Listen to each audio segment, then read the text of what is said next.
Good afternoon, everybody. Today is July 17th, 2016. My name is Christian. I'm going to share this prophetic dream that I had a little over a year ago with you, maybe a year and a half or 2 years even.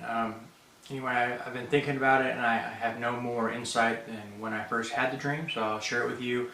Down the road, God will reveal to me what it is, or maybe perhaps you already understand, and you can comment below in this video and explain it to me.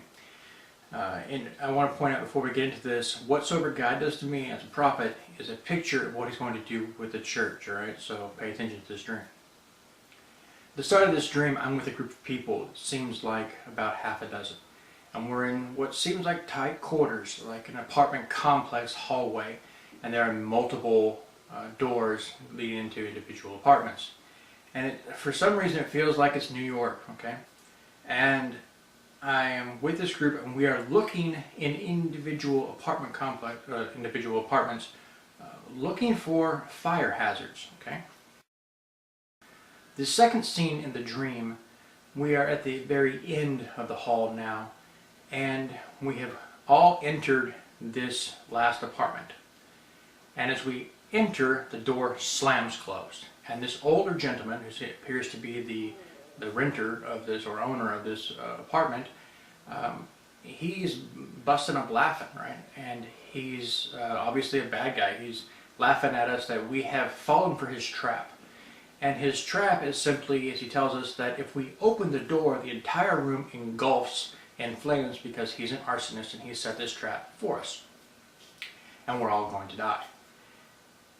Next, there is a conversation that takes place. I don't remember exactly who said what and exactly what was said, but the gist of the conversation is basically we, as a group, are talking to him and say, well, how about, instead of you torch all of us, you only torch one of us. Let all of us but one go, okay? And for whatever reason, he agrees to these terms. Only, he tosses in this one element. He says, okay, you can all leave and only have one of you die.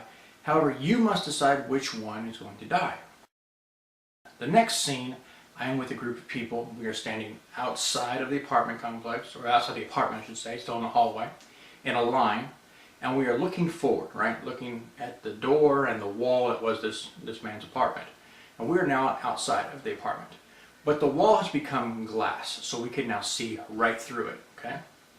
And I see in there this individual from our group, and he's crying, sobbing, he's about to die, right? And looking miserable. And you could tell immediately when you look at this individual how it was that he ended up being the one selected to be in that bad, horrible situation, to be sacrificed for the whole group. And it's clearly that he is the least in the group, right? The lowest pecking order. If you've ever seen a group of people, there's always a hierarchy or a pecking order of who's in charge and who's boss, that kind of thing, right? The most intelligent, pretty, maybe personable individual typically rises up there towards the top. The quiet, shy follower, he tends to drop to the bottom, right? Well, that bottom guy is the one who's in this room. As I'm watching this guy, and we're all watching him, but as I'm watching him and seeing him cry like a baby and everything, I'm thinking, man, it's gonna suck to be him, you know. And I hear this voice behind me. I don't see anybody, but I hear this voice behind me say, the Christian thing to do would be to volunteer to take his place. And I think, yeah, that'd be the Christian thing to do, but I don't want to do it. The next thing I hear a voice behind me say, you should volunteer to take his place. I'm like, man, I did not want to hear that. All right. So I step forward and say, I volunteer to take his place. The very next scene in the dream, the situation has reversed. I am now in the room, the glass wall, I can see through it. I can see the line of people from the group watching me, right? And I am preparing to die, right? I know that any minute now this room's going to ignite and I'm going to be lit up. And so I figure, well, if you're going to die, you're going to walk in and meet God, you might as well go in praising Him, right? So I throw my hands up and just start praising God. And a second or two later, boom, the room lights up. I can see the flames on my arms, right? And I'm starting to think to myself, is this as bad as I had thought it might be? Because I've actually, in the real world, not in the dream, but in this real world, I've actually wondered to myself, when you're being persecuted or whatever, when you're being burned alive or whatever, does God give you some grace to where you can just lay down and go to sleep, right? Rather than feel every single ounce of pain, right?